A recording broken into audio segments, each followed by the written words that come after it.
good morning, and welcome to the Brenda Perryman Show right here on TV 33, WHPR or WHPS. I am so happy to be here the day after Independence Day. It was quite a day, and I have a great show for you this morning. My second guest is Shelly Kay, a phenomenal singer. And my first guest is a friend of the show, also one of my colleagues here at WHPR, Miss Claudine Jackson. Good morning, Claudine. How are you? Good morning, good morning, good morning. I am blessed and thankful to be here. Thank you so much for having me on the show. Right. Well, you're so vibrant, and I just love having you, and you do so many great things for the community. But before we start talking about the 20 grand reunion in the Driftwood Lounge, I got to talk about that because I was never able. I went to 20 grand once, and that was, I had fake ID to get in because I wasn't quite old enough. Yes, you were a lot younger than some of us. Anyway, but I've caught up.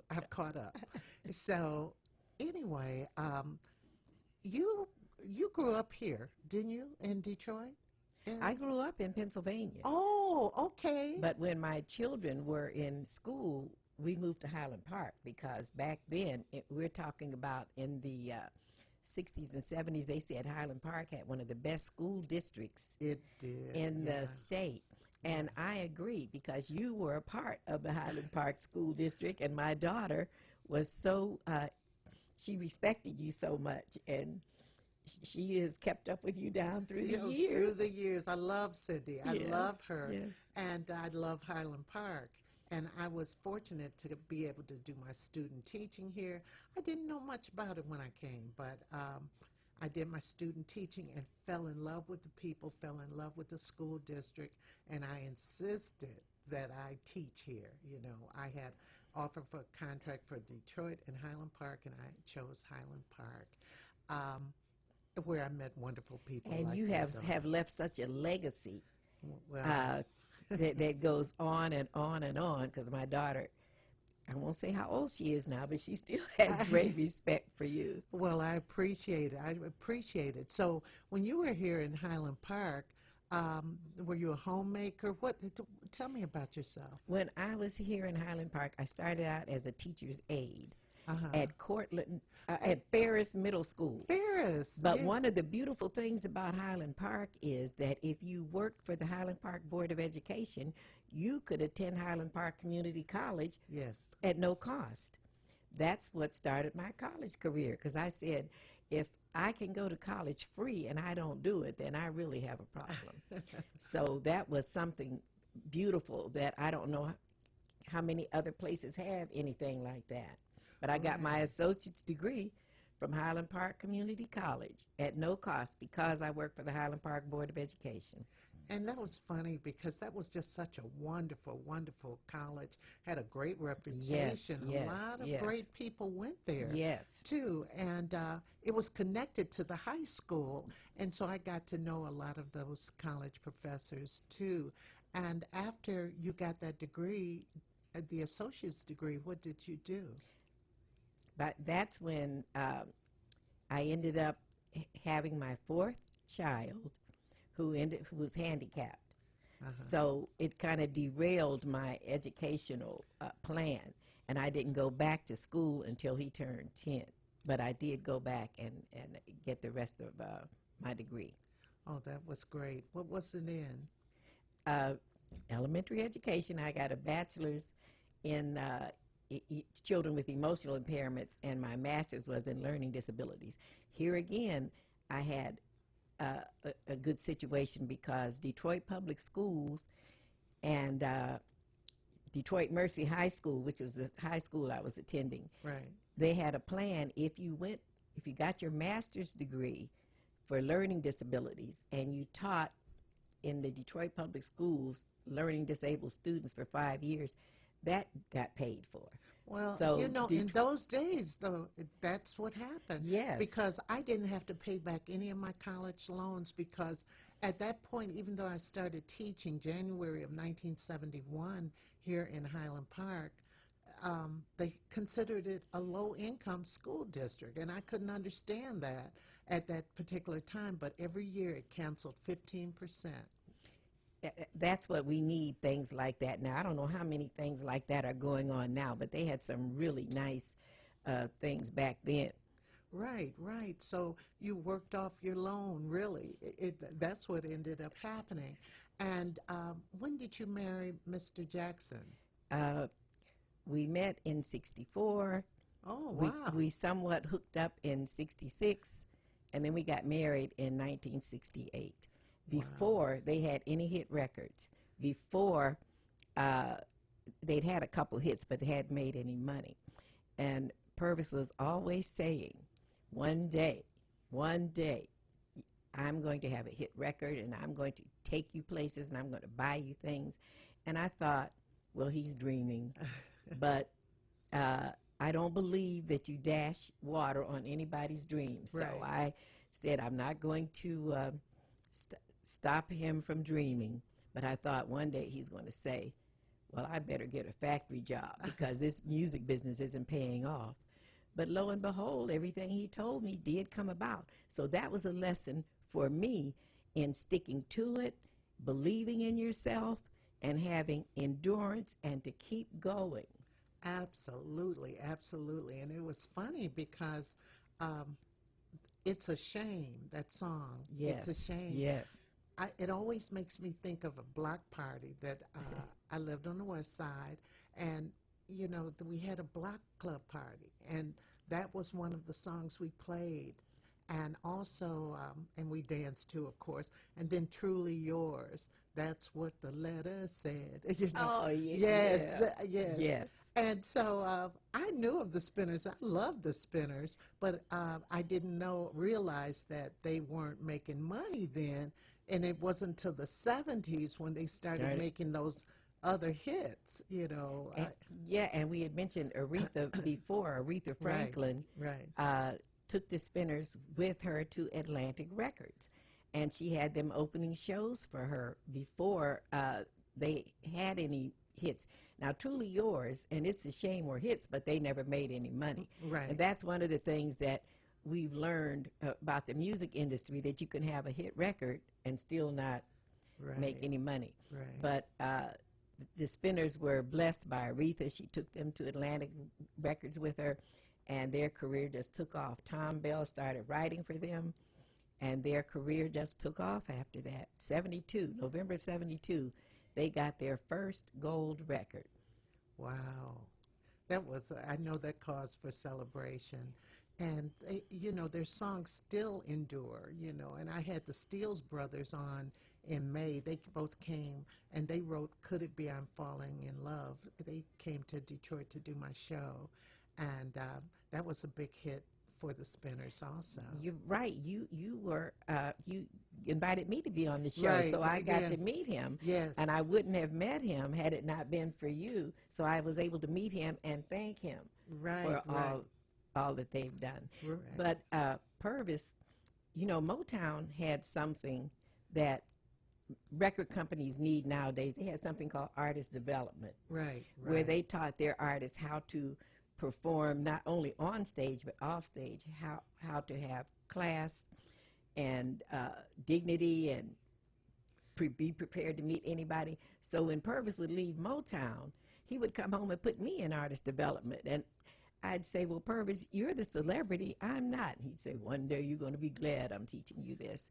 And that day came about. I'm glad. It's funny because I remember you telling me that he was the 1245 man. Yes, 1245. yes.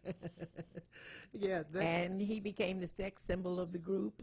Yeah. Well, he was a handsome man. And our marriage fell apart during that time. Having a child with a handicap, as we do, it's a strain on marriages. So a lot of marriages don't survive having a handicapped child. Well, so, you had some real bumps in that marriage. Oh, my goodness, yes. Because being married to an entertainer, I'd heard many women say things like, well, if she can't stand the heat, get out the kitchen. And she knew she was married to an entertainer, so she know women are going to be after him, those kinds of things. It's like if your husband is an entertainer, it's just open season. Right. And if your husband decides, oh, let me try a little something new, then Wow. that becomes a problem. But you did separate. We did separate. We separated in 81. Our son, who's handicapped, Purvis Jr., was born in 75. Oh, okay. And his condition I had never heard of, autism. I had never heard of autism until Purvis came along, Purvis Jr. And he was so hard to handle and so aggressive, all the things they say about children with autism. Purvis Jr. And what are those was things? going. What are those things? They have tantrums, and you never know what's going to set them off into a tantrum. And with my son, I found out that he didn't like the word no, and he didn't like the word stop. So I could be on the phone talking to someone, and I'd say, well, I don't know. And he'd push me, and I'd be unprepared, and I'd hit the floor. And I finally learned there's certain words, and if I said stop, same thing. It's called triggers. For people with autism, there are environmental triggers. Right. So some of those were the things that triggered him. And then sometimes he'd get triggered and I wouldn't know what it was. But he liked smooth surfaces. So if he came in here, he'd clear everything off. Oh, so he liked And then stand up on here. And I just never experienced anyone like my son. But he was born in 1975, and 1975 was the year that they quit putting people with autism in institutions. So the reason I was so unfamiliar with it is because prior to 1975, they were all institutionalized. Oh, my goodness. And that had to be a very big strain on your marriage. It was a big strain on my marriage. This is coming along at the same time that Purvis is having hit records, and he's on the road a lot. So I felt like I was going through a lot of this by myself. But Purvis was always pushing me to write. If it hadn't been for Purvis, I never would have written the books that I've written. I'm working on another book of poems that will be out before the end of the year. But Purvis was always pushing me to write, because when we first met, we wrote songs together. I called them poems. Purvis called them songs. So he knew I could write, and he knew that I enjoyed writing. But I said, I can't write a book. I can't write a book. You know, you got to sit down and focus. The whole idea of a book Yes. it's something. I felt the same way prior to mine. Yes. I know a book. Yes. Who writes a book? Yeah. And then when you started writing it, wasn't it already in your head? Because when I finally started writing this book, it had been in my head all along. Yes.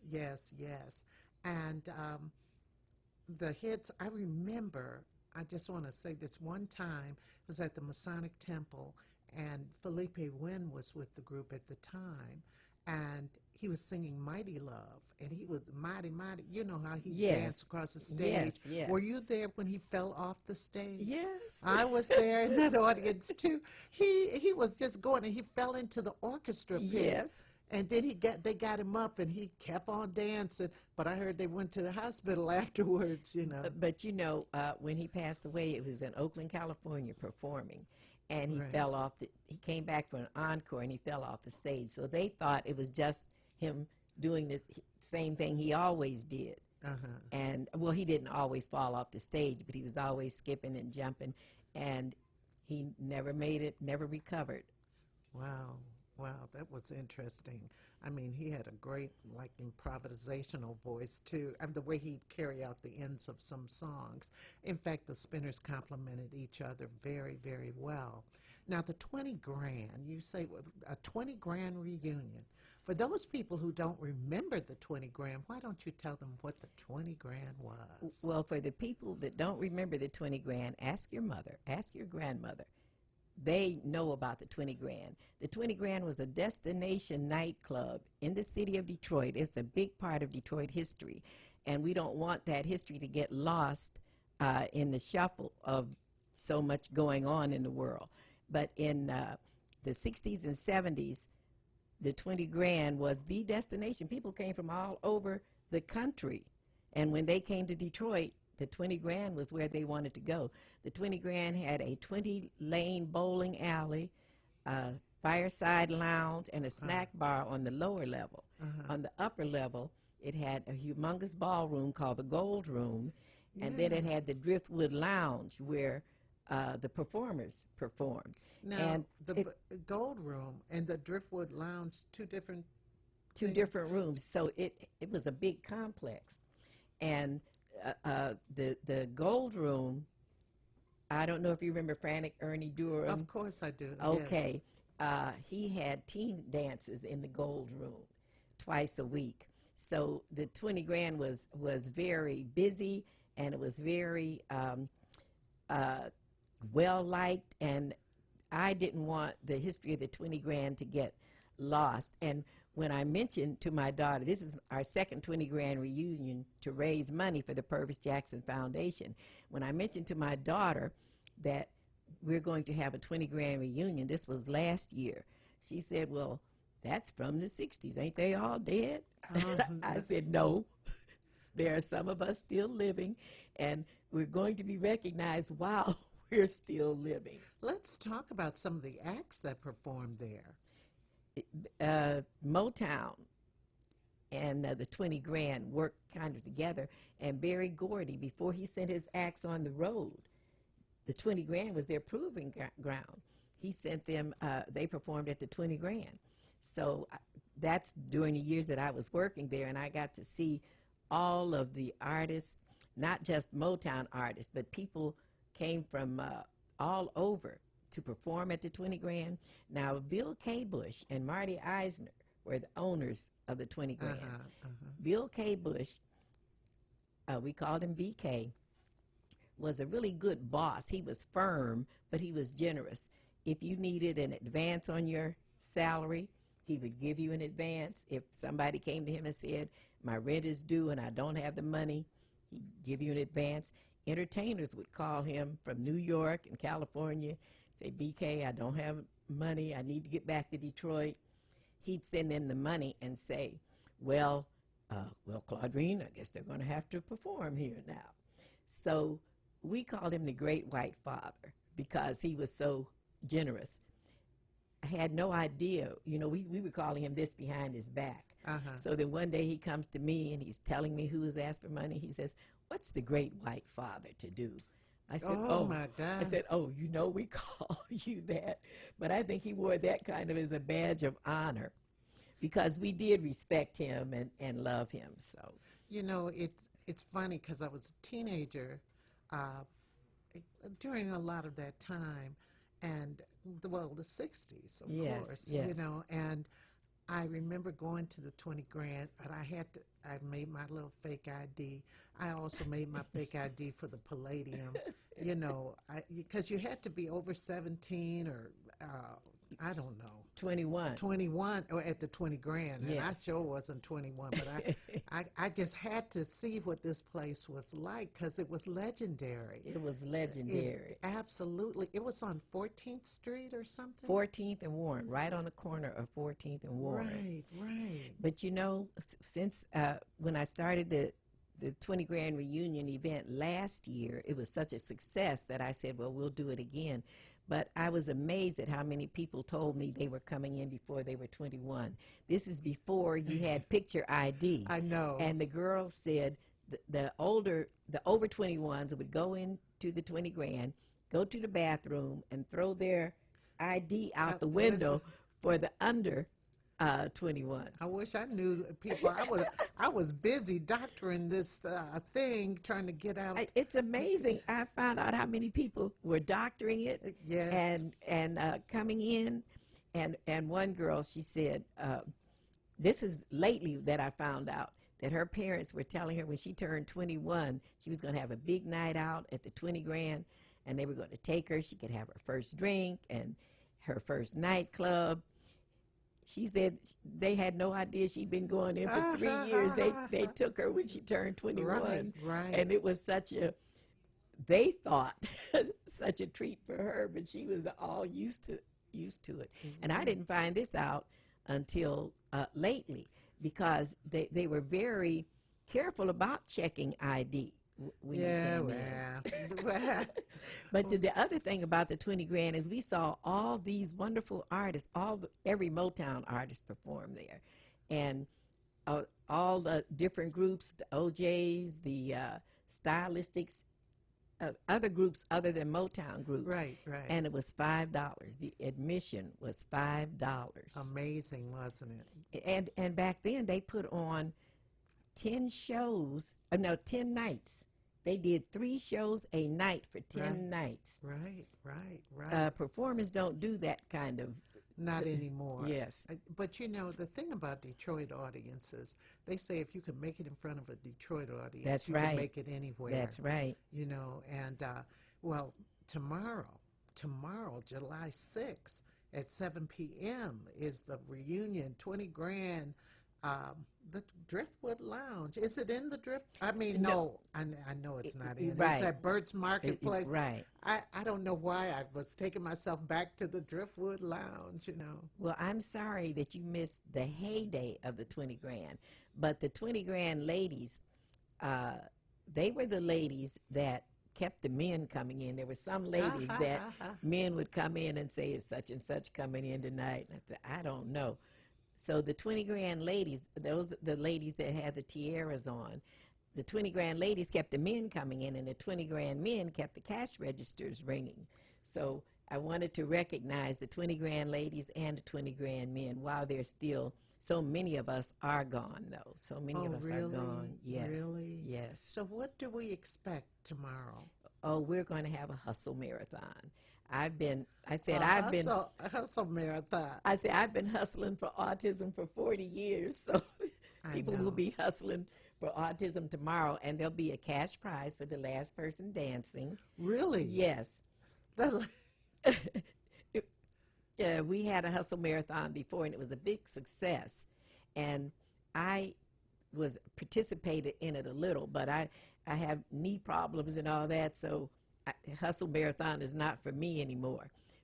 And then we're going to have raffles and prizes, and it's going to be filmed, and we're going to show scenes from it on my TV show, A Spoonful of Comfort, that comes on Tuesdays on this same station. Absolutely, absolutely. And your son is how old now? He just turned 44, July the Wow. 1st. And back in the really difficult days when he was so hard to handle, and he didn't sleep nights, he was up all night screaming, and I couldn't sleep. And this is one of the stories I have in the book that I'll share with you. He screamed all the time. So before we got his medication straight, so I said, one day he had screamed so much, I said, if he screams one more time, I'm going to scream. Well, he screamed and I screamed, and he screamed and I screamed, and we were both all screaming for ice cream. So I said, then I was embarrassed afterward. I said, well, nobody will know that I was screaming, but there is a psychological theory that if you have a scream inside of you, you need to get it out. That's true. So that's what I was basing it on.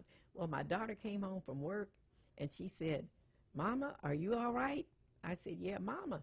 What's wrong? I said, there's nothing wrong. She said, well, all the kids outside said they heard a lot of screaming in here, and they thought somebody was killing you. Oh, my God. So much for me keeping it a secret.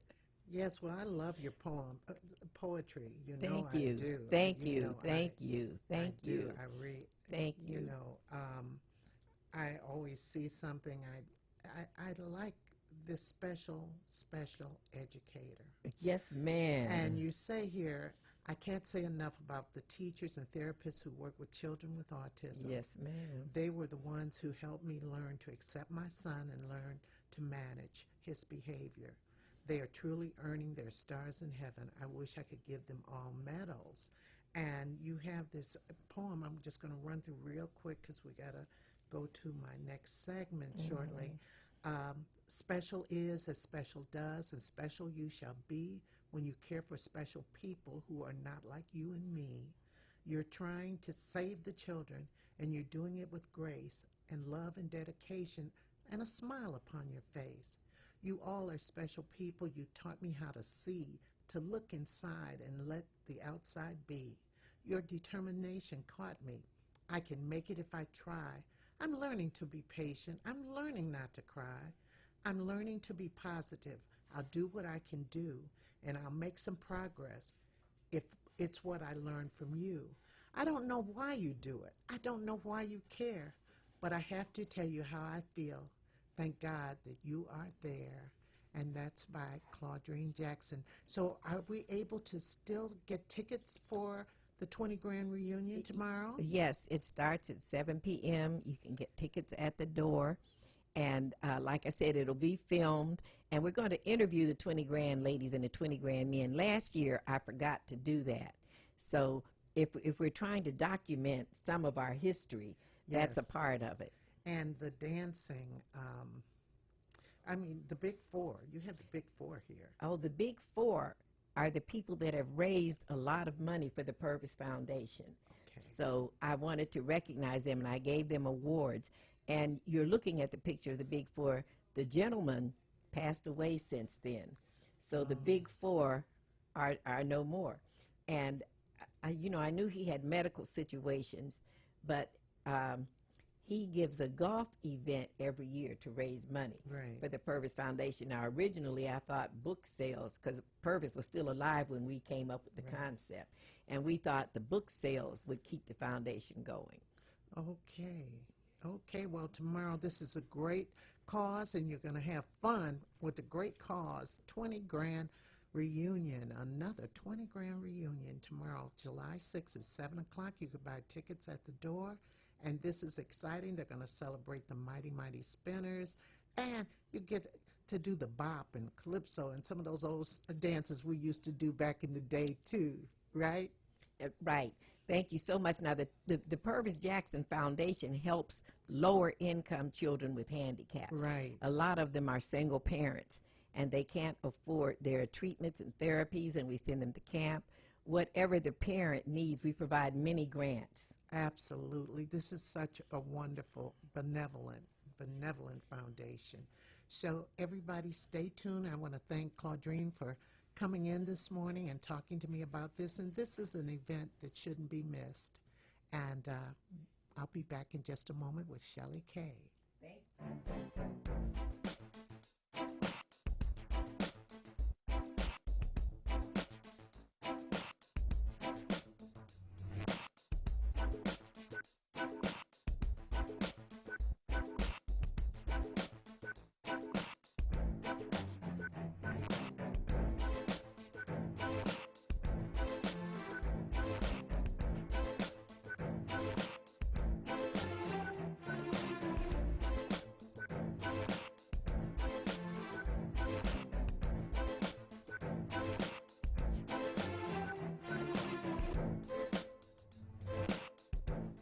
Breakthrough Revelation Conference, Seeking the Knowledge of the Holy Spirit, takes place Tuesday, July 16th through Friday, July 19th at the Word of Truth Church of God in Christ, 7101 Brevard Avenue in Warren, Michigan, at 7:30 p.m. A pre-worship conducted by Minister Rosetta Archer from 6 to 7:25 p.m. On Tuesday, July 16th, Chief Apostle Dr. Prince A. Miles from International Gospel Deliverance Center. On Wednesday, July 17th, Pastor Arthur Downs from Redeeming Faith Church. On Tuesday, July 18th, Pastor Miranda F. Pope from Rafa Ministries International. On Friday, July 19th, Reverend Dr. Robert E. Gardner from The Word of Truth. On Friday, July 19th, musical guest Dr. Tony Booker and supporting pastor Bishop Shirley Little. For more conference information, contact 586-754-9673 or visit our website, twtchurchministries.com. Breakthrough Revelation Conference, Tuesday, July 16th through Friday, July 19th at the Word of Truth Church of God in Christ. Kareem Bean Pie is the grand champion of all bean pies. The rich flavor and smooth texture takes this pie to a whole new level of delicious. One bite and you'll understand why people all over the country call daily to order Kareem Bean Pie. Call 313-371-7033. That's 313-371-7033. Kareem Bean Pie. This bean pie is delicious. Alexa, open TV 33 Live. Alexa, open FM Detroit. Alexa, open FM Virgin Islands. Now you can listen to WHPR, TV 33, and WVIE on Amazon Echo. Don't miss a minute of your favorite shows. And find out how you can have your own show heard worldwide on Amazon Echo. For more information, go to FirestickTVNetwork.com or call us at 313-868-6612. The Watkins Broadcasting Company. I am exoneree Aaron Salter and CEO of Innocence Maintained. Please join me in helping to end all wrongful convictions, and please donate. Innocent Maintained is a 501c3 designed to help in the exoneration process through housing support, ID, EBT, health insurance, counseling, and financial literacy. Donations can be sent to Cash App $Innocent Maintained, innocentmaintained.org, PayPal. Make all checks payable to Innocent Maintained.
Beautiful, simply beautiful. That video was of my guest, Shelly Kay. Good morning, Shelly. Good morning, good morning.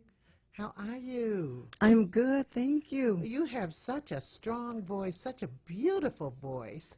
And let's get a little background going. Now, are you a native Detroiter? Born and raised right here in Detroit. Where'd you go to high school? Persian. Oh, Doughboy. Yes. So, when did you discover that you could sing? Actually, my father was an engineer for Motown. Oh, okay. In the 60s. What was his name? Joseph Norris. Matter of fact, his punch card is there in the museum.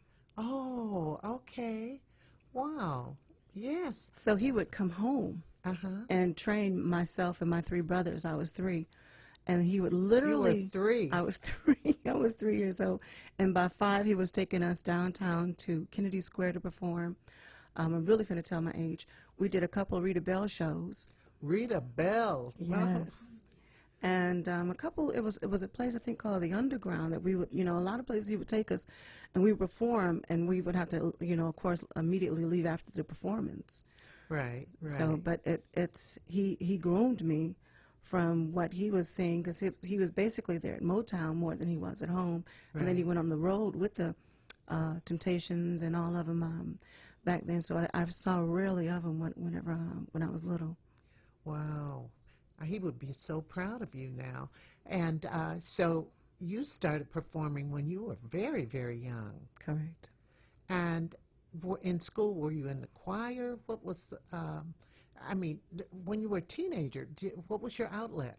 When I was in elementary school, actually, because he made sure we all learned instruments. So I learned flute, violin, a little piano. Great. Once I got into high school, they didn't really have a lot of music. Matter of fact, I wanted to pursue music. So my second love, believe it or not, was carpentry. So Really? Yes. So I took 2 years of construction, of actually building houses, and I graduated from Randolph doing that. Really? Yes. Girl, you have skills. Yeah. My goodness. I mean, besides the music skills, that is wonderful. Wow. Because when I went away to college, I wasn't going to major in drama. I was going to major in wood shop or something. I wanted to they called it industrial arts. Mm-hmm. And with industrial arts, I guess it was a predecessor to the technologies. But it was, I always just figured I could make little wooden things and stuff like that. And I love working with my hands, but fate took its turn, and I ended up coming back to school because I was in a car accident. I majored in drama, and that was all she wrote. But I admire you so much that you're able to do that. And have you ever, what have you built? Have you built some things? We actually had to do on hands when we were in school. So I was able to be on when they did the Riverview Hospital on Jefferson. Yes. We was able to do hands-on there. Really? I built a couple houses. We built houses when we were in class. But once I graduated, I went right into actually marriage when I was 19. Oh. So from there, of course, I became grounded once I started having my children. How many children? I have 5. I was a single parent of 5. You are kidding. Yes, they're adults and married, and they're doing wonderfully, but I have 5, yeah. Yeah, and you're still sane. I had 3 that almost drove me crazy. So kudos to you. Kudos to you. I just put it in my writing. All my craziness, I put into my writing. Right. Your songs, and because you do compose. Right. Yes, music, writer, arranger, the whole shebang. Yeah. Oh, that's wonderful. So tell me this, because I've seen so many of your videos. I looked at a lot of them. You've opened up for some great people. Can you talk about it? Marlena, matter of fact, actually, I attribute a lot of it to Miss Rosetta Hines, because it was Rosetta some years ago that gave me my break. WJZZ. Mm-hmm. She gave me my first break of playing my song. I wrote a song, tribute to Phyllis Hyman. And from there, she would say, hey, there's an artist coming in. So I was allowed to open for Marlena Shaw, the Spinners, Temptations, Miriam Meadows. So I've been blessed to be able to share the stage with these phenomenal people. And Brian McKnight. Too. Also, I saw that. And I saw one with you and Bill Meyer. I think I have that. I think he was the keyboardist on a particular one. Every Thursday at Burt's. He's down there every Thursday. Yes, he and Galen. Yes. And Ralph. Ralph Armstrong. Oh, yes, love Ralph. So tell me, how did you get off? Okay, you had your children, but how did you get off into being able to perform? What was the step you took to say, look, I'm ready to get out there? Actually, I never stopped performing. When I was married, I was still performing with bands. Like I was with Freestyle. David Brandon of the Spinners used to be my drummer before he was with the Spinners, and I was always performing through the years.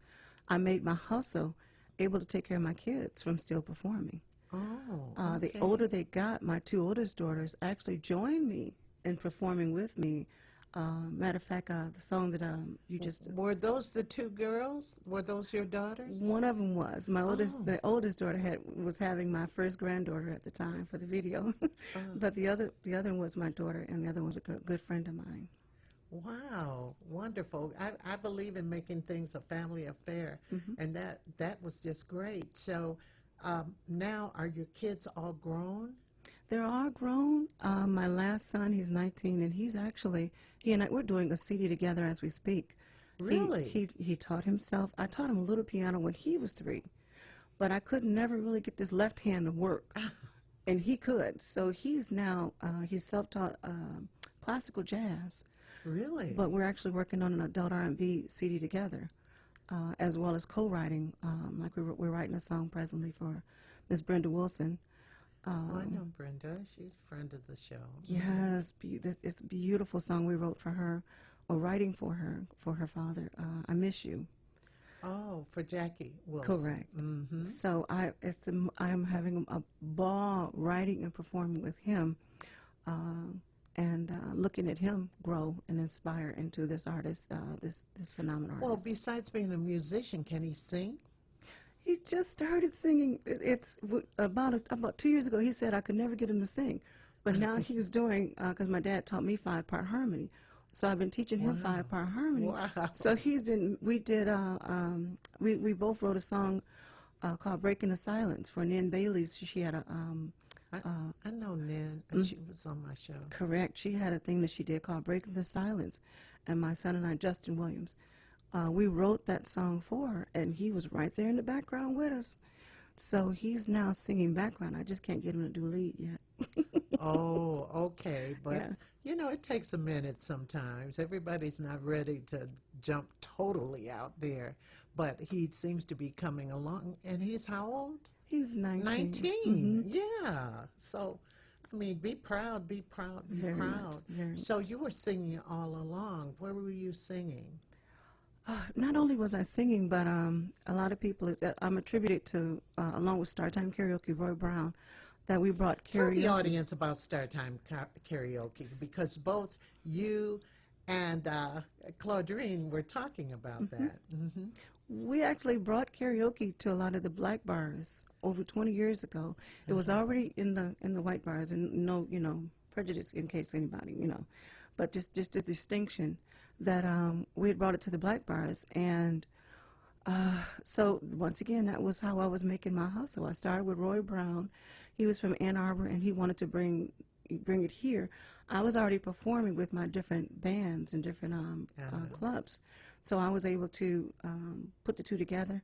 And from there, we did some good runs through the years of watching it grow and watching so many singers grow from to just burst open to, from there started karaoke. And I think it helped their stage presence Without a also. doubt. Mhm. Yeah, getting up there in front of the audience is no joke, Yeah. And many times people get up there, they're nervous. I taught public speaking, and that was one thing. I had one young man just go crazy. He said, I can't get up there. I can't do it. I can't. Just getting up in front of an audience for some people is quite a challenge. Right. Did you find that with some of the people initially? Without a doubt. It was some that was so nervous, but I was able to first find what they liked. Some like jazz, some like country, Right. which I had to, of course, be open to be able to sing whatever songs. Once I was able to find out where they were comfortable at, it was just about each time I literally had to work with them, sing along with them, be up on the stage, Yeah. be goofy with them until they can get comfortable with the mic, until they just, from there they got comfortable, because it was a same crowd that would come. We all became like a family where they didn't mind. And innately, your crowd wants you to do well, right? Exactly. And exactly. that's the thing that people got to know, because I've seen performers kind of make some missteps and so forth on stage, and the audience says, take your time, take your time. Exactly. And that's what I appreciated about a lot of the audience. And then if we ever had boozer hecklers, that was Yeah. never allowed. I would never allow that to take place, because I would always Right. remind everyone that we're here for a good time, to let the bills and all that stay at home, and we're out just to have a good time. And from doing that, a lot of these singers now have their own CDs, their own companies. Who are the names of some of these clubs?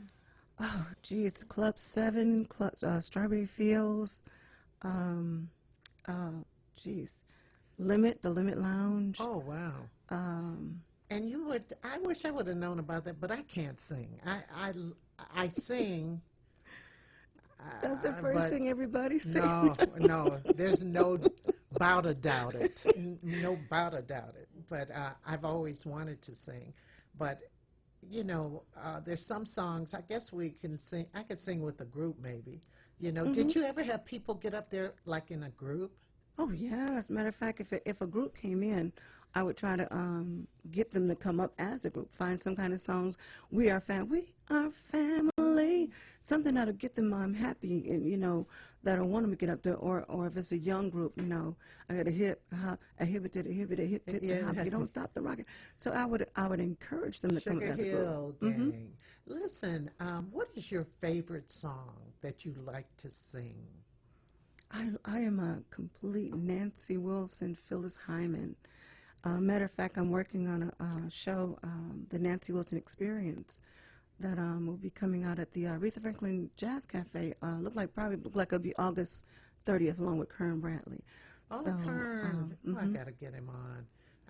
I got to reach out to him. yes. He's such a wizard, and just extremely talented. So it'll be the Phyllis Hyman. No, this would be the Nancy Wilson, right? I was supposed to do this show in April, but it was something that took place that they overbooked. So they're trying to accommodate in order to make it be able to happen. So with this showcase, you'll be singing some of her songs, or what? Oh yeah, it's all Nancy Wilson songs. Try to, you know, of course, you know, they're just like there'll never be another, but I would at least do the best I can to bring her spirit. What is your favorite Nancy Wilson song? I know everyone loves the you know, Guess What I Saw Today, but I was telling him about you. Oh, can you give us a little of that? I don't know that. My arms was around him, my eyes was aglow. The music was simple, the night was aglow. But while we were dancing, I think you should know, I was telling him about you. It's while she was dancing with this guy, she looked across and saw her husband or man friend, and he thought that she was, you know, they was, you know, chitty. But she was literally talking to this guy about him. Wow. And I thought that was the most brilliant song that, so yes, that's my favorite by Nancy. Well, we have another video. I'm going to show some of that. I think this is the one with Bill Meyer. I'm not sure. Let's see what it is. Is there a title on it, Tim? Before I go. That's Bill Myers. Yes, with Bill Myers. He wrote, where were you? At Burt's. Matter of fact, we're Miss Jackson will be tomorrow, right, at Burt's. Right. And Bill is here every Thursday, and he wrote this song for DJ Holiday, who passed. And not long after he wrote it, I was able to sing at her dedication. I want to sing a song for you. Nothing else I can do before I go.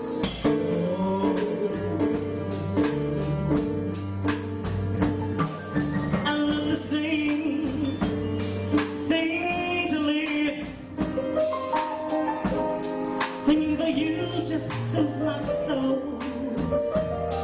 Withstood the pain, played the game.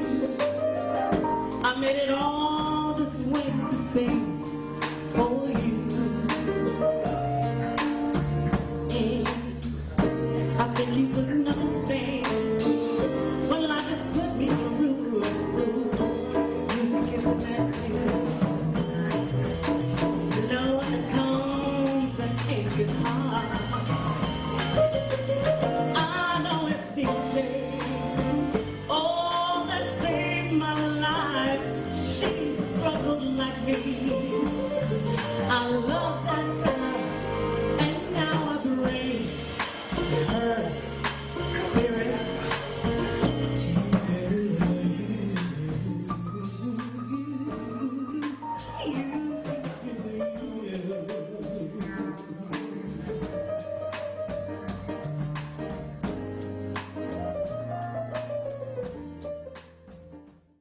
Wonderful, wonderful. Girl, your voice is so strong. Thank you. Amazing. Your voice is amazing. So what are you doing these days? Where are you performing? Where can we see you? I'm actually working on the CD in the studio with my son, trying to get this done. When do you project it being done? Well, actually, I have one that's finished. It's called "Yesterday Is Gone." Yesterday is gone. Yesterday is gone. It's a reminder song of those that, if you love someone and you're arguing, don't let them leave the house. Don't let that night, that sun set down without, because you never know if something would happen. And in the song, something had happened to this individual. So it's a reminder. Just Who wrote it? I wrote it. Oh, wonderful. I wrote it. Wonderful, wonderful. So that will be by the end of this. Actually, by the end of this month, that single will be out. In order to be out. Well, actually, now once you have the single out, how do you get them played now? See, I had to take a deep breath on that one. It used to be that you can go to the different radio personalities and get it played, but now I have to try to learn the logistics of how to get it uploaded and downloaded and streamed, and so that's kind of what my holdup is right now, is just trying to make sure I get that done, and not like I can just burn a copy and get it ready for the stores. So that's where I'm at right now, the logistics of it. Right, right. I hear this thing, they're talking about CDs are coming to an end, and I hate saying that, because they don't even have them in your car now, CD players. But it's kind of, they can't bootleg it. Right. So let's once again just say on August 30th. August 30th, the Nancy Wilson Experience will be at the Aretha Franklin Jazz Cafe, and you can find me, Shelley K. Lewis, on Facebook, and you can also find me on email, shellyk06@yahoo.com. Absolutely, and make sure you post that on my wall, too, so that people will, to remind people about the Nancy Wilson Project, okay? Yes. I'd like to thank you so much for coming in this morning. I am just totally struck by you. I'm awed by your voice, and you're going to have a great career. And it's never too late. Claudine Jackson told me that this morning. So everybody, I'll see you again next week, and talk to you soon. Thanks for joining me.